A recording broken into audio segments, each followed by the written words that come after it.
ഭക്തർക്ക് ഭഗവാനെ നേരിട്ട് പൂജ ചെയ്യാൻ കഴിയുന്ന കേരളത്തിലെ അപൂർവ ക്ഷേത്രങ്ങളൊന്നായ വേതാളംകുന്ന് ശ്രീ പരബ്രഹ്മ ക്ഷേത്രത്തിലാണ് ഞാനിപ്പോൾ ഉള്ളത്. രോഗദുരിത നിവാരണത്തിനായിട്ട് ഈ ക്ഷേത്രത്തിൽ വന്ന് മനമുരുകി വെളിച്ചെണ്ണ മുന്നിൽ പ്രാർത്ഥിച്ചാൽ അതിനുള്ള ഒരു ഫലം കിട്ടും. ഓച്ചിറയുടെ മൂലസ്ഥാനം എന്നാണ് ഈ ഒരു ക്ഷേത്രം അറിയപ്പെടുന്നത്. മാത്രമല്ല ഇതൊരു സർവ്വമത തീർത്ഥാടന കേന്ദ്രമാണ്. സന്താനമില്ലാത്ത ദമ്പതിമാർ ഇവിടെ തൊട്ടിൽ സമർപ്പണം നടത്തി നിലവിളക്ക് കത്തിച്ച് പ്രാർത്ഥിച്ചതിന് ശേഷം സന്താനങ്ങളുണ്ടായ ഒരുപാട് ദമ്പതിമാർ ദൂരദേശങ്ങളിൽ നിന്നും അന്യദേശങ്ങളിൽ നിന്നുമൊക്കെ ഈ ക്ഷേത്രത്തിൽ എത്താറുണ്ട്. അന്നദാനമാണ് ഇവിടുത്തെ പ്രധാനപ്പെട്ട വഴിപാടെന്ന് പറയുമ്പോൾ നിത്യേന അന്നദാനം നടത്തുന്ന വളരെ അപൂർവ ക്ഷേത്രങ്ങളൊന്നാണ് നമ്മുടെ ഈ ഒരു ക്ഷേത്രം. ഭക്തന്റെ ഏതാഗ്രഹവും ഭഗവാൻ നേടിക്കൊടുക്കുന്നു. 1 മുതൽ 101 നാളികേരം വരെ വേതാളം വല്യച്ഛൻ്റെ തിരുനടയിൽ ഉടച്ച് അവരുടെ ആഗ്രഹ സാഫല്യം സാധിക്കുമെന്നൊരു വിശ്വാസത്തിന് നിരവധി ആയിരക്കണക്കിന് ഭക്തരാണ് നാളികേരം ഉടയ്ക്കാനായിട്ട് ഈ ക്ഷേത്രത്തിൽ വരുന്നത്. പ്രപഞ്ചനാഥനായ പരബ്രഹ്മം കുടികൊള്ളുന്ന ബുധനൂർ ശ്രീ വേതാളംകുന്ന് പരബ്രഹ്മ ക്ഷേത്രം 33 ദേവഗണങ്ങളുടെയും സർവ്വചരാചരങ്ങളുടെയും ഉത്ഭവമായ പരബ്രഹ്മം കുടികൊള്ളുന്ന വേതാളംകുന്നിലേക്ക് ആയിരക്കണക്കിന് ആളുകളാണ് ദർശനത്തിന് വേണ്ടി എത്തുന്നത്. മനമുരുകി പ്രാർത്ഥിച്ചാൽ എന്ത് നടത്തി തരുന്ന പരബ്രഹ്മത്തിന്റെ ഊർജ്ജ പ്രസരണ ശക്തിയുള്ള ഈ മഹാക്ഷേത്രം ഭാരതത്തിലെ 108 ദേവസ്ഥാനങ്ങളിൽ ഒന്നായ രുദ്രസംഹിതയിൽ പറയുന്ന പുണ്യസങ്കേതമാണ്. പ്രകൃതിയും മനുഷ്യനും ഒന്നാവുന്ന പൂങ്കാവനത്തിൽ നിർമ്മിച്ചിരിക്കുന്ന ക്ഷേത്ര ശ്രീകോവിലിന് ചുറ്റും അതുപോലെ തന്നെ 108 ശിലകൾ കൂടി പ്രദക്ഷിണം പൂർത്തിയാകുമ്പോൾ പാപമുക്തി ലഭിക്കുകയും 108 ശിവക്ഷേത്ര ദർശനത്തിന് തുല്യമാണെന്നാണ് പ്രമാണം. നമസ്തേ. നമ്മുടെ ക്ഷേത്രത്തിന്റെ പേരെന്ന് പറയുന്നത് ശ്രീ വേതാളംകുന്ന് പരബ്രഹ്മ ക്ഷേത്രം. ആലപ്പുഴ ജില്ലയിൽ മാന്നാർ ബുധനൂറാണ് സ്ഥിതി ചെയ്യുന്നത്. കേരളത്തിലെ തന്നെ അപൂർവം പരബ്രഹ്മ ക്ഷേത്രങ്ങളിൽ വെച്ച് ഏറ്റവും പ്രാധാന്യമുള്ള പുരാണങ്ങളിൽ പറയുന്ന ഒരു ക്ഷേത്രമാണ് വേതാളംകുന്ന് ശ്രീ പരബ്രഹ്മ ക്ഷേത്രം എന്ന് പറയുന്നത്. ആലപ്പുഴ ജില്ലയിൽ ഓച്ചിറയുടെ മൂലസ്ഥാനമായിട്ട് ഈ വേതാളംകുന്ന് പരബ്രഹ്മ ക്ഷേത്രത്തെ പുരാണങ്ങളിൽ പോലും പറയുന്നുണ്ട്. ഈ ക്ഷേത്രത്തിൻ്റെ പ്രത്യേകതയെന്ന് പറയുന്നത് പ്രകൃതിക്ക്, അതായത് പഞ്ചഭൂതങ്ങളാൽ നിർമ്മിതമായിരിക്കുന്ന ക്ഷേത്രമാണ്. നമ്മളുടെ ശരീരവും നമ്മളുടെ ഗ്രഹവും ഒക്കെ പഞ്ചഭൂതങ്ങളെ കൊണ്ടാണ് നിർമ്മിച്ചിരിക്കുന്നത്. അപ്പോൾ പഞ്ചഭൂതാത്മകമായ നമ്മളുടെ ശരീരത്തെയും പഞ്ചഭൂതാത്മകമായ നമ്മളുടെ ഗ്രഹത്തെയും അന്തർലീനമായിരിക്കുന്ന ദോഷദുരിതങ്ങൾ വിട്ടുമാറാൻ ഈ പരബ്രഹ്മ സന്നിധിയിൽ വന്ന് പ്രാർത്ഥിച്ചാൽ തീർച്ചയായും അത് ഭക്തർക്ക് ഫലം കിട്ടുന്നുണ്ട്. ആ ഫലത്തിൻ്റെ നേർക്കാഴ്ചയാണ് യുദ്ധകാലാടിസ്ഥാനത്തിൽ തന്നെ ഈ ക്ഷേത്ര നിർമ്മാണം ഇത്ര ദ്രുതഗതിയിൽ പൂർത്തിയാക്കി ഭഗവാന്റെ മുന്നിൽ സമർപ്പിക്കാൻ സാധിച്ചത്. കാരണം ഇവിടുത്തെ വഴിപാടുകളെന്ന് പറയുന്നത് ഭഗവാന് നിലവിളക്ക് സമർപ്പിക്കുകയാണ്. 18 നിലവിളക്ക് 18 ദിവസമോ 18 ആഴ്ചയോ 18 മാസമോ ആയിട്ട് 18 നിലവിളക്ക് ഒരു ഭക്തൻ വന്ന് സമർപ്പിച്ചാൽ, നെയ്യൊഴിച്ച് സമർപ്പിച്ചാൽ ആ ഭക്തൻ്റെ ഏതാഗ്രഹവും ഈ പരബ്രഹ്മമൂർത്തിയായിരിക്കുന്ന വേതാളംകുന്ന് വല്യച്ഛൻ സാധിച്ചു കൊടുക്കുന്നത് ആർക്കും തന്നെ അതിനൊരു മറുവിധിയില്ലാത്ത ഒരു നേർക്കാഴ്ചയാണ്. കാരണം അനുദിനം വരുന്ന ഭക്തജനങ്ങളുടെ ഒഴുക്ക് തന്നെ അതിനൊരു കാര്യസിദ്ധി, അതിൻ്റെ അഭീഷ്ടസിദ്ധി ഭഗവാൻ നേടിക്കൊടുത്തതിൻ്റെ, വല്യച്ഛൻ നേടിക്കൊടുത്തതിൻ്റെ ഒരു നേർക്കാഴ്ചയാണ്. ഈ ക്ഷേത്രങ്ങളിൽ വന്ന ആയിരക്കണക്കോളം വിളക്കുകൾ അതിന് ഉത്തമ ഉദാഹരണങ്ങളാണ്.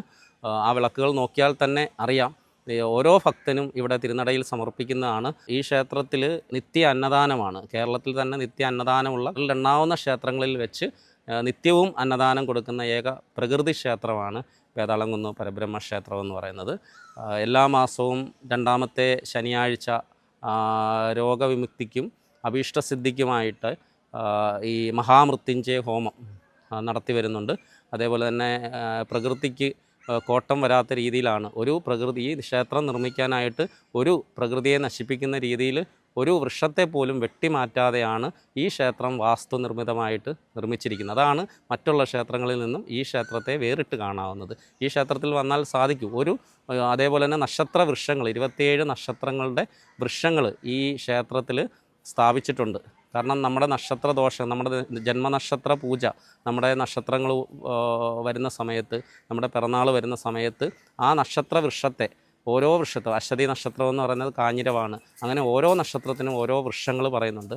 ആ വൃക്ഷത്തെ പൂജിക്കുന്നതാണ്, ജന്മനക്ഷത്ര പൂജ നടത്തുന്നതാണ് ഈ ക്ഷേത്രത്തിൻ്റെ മറ്റൊരു പ്രത്യേകത എന്ന് പറയുന്നത്. 1 മുതൽ 101 നാളികേരം വരെ വേതാളം വല്യച്ഛൻ്റെ തിരുനടയിൽ ഉടച്ച് അവരുടെ ആഗ്രഹ സാഫല്യം സാധിക്കുമെന്നൊരു വിശ്വാസത്തിന് നിരവധി ആയിരക്കണക്കിന് ഭക്തരാണ് നാളികേരം ഉടയ്ക്കാനായിട്ട് ഈ ക്ഷേത്രത്തിൽ വരുന്നത്. നമ്മുടെ മെഡിക്കൽ സയൻസിനെ പോലും അതിശയിപ്പിക്കുന്ന രീതിയിൽ, ഒരിക്കലും മെഡിക്കൽ സയൻസിനെ കുറ്റം പറയില്ല, പക്ഷേ ദൈവത്തിൻ്റെ ഒരു ശക്തി കൊണ്ട് മാത്രം രോഗവിമുക്തിയായിരിക്കുന്ന അനേകം ആൾക്കാരുടെ സമർപ്പണമാണ് ഇവിടെ കാണുന്ന ഏറ്റവും വലിയ നിലവിളക്കുകൾ. അങ്ങനെ ദൂരദേശത്ത് നിന്ന് രോഗദുരിത നിവാരണത്തിനായിട്ട് ഈ ക്ഷേത്രത്തിൽ വന്ന് മനമുരുകി വെളിച്ചെണ്ണ മുന്നിൽ പ്രാർത്ഥിച്ചാൽ അതിനുള്ളൊരു ഫലം കിട്ടും.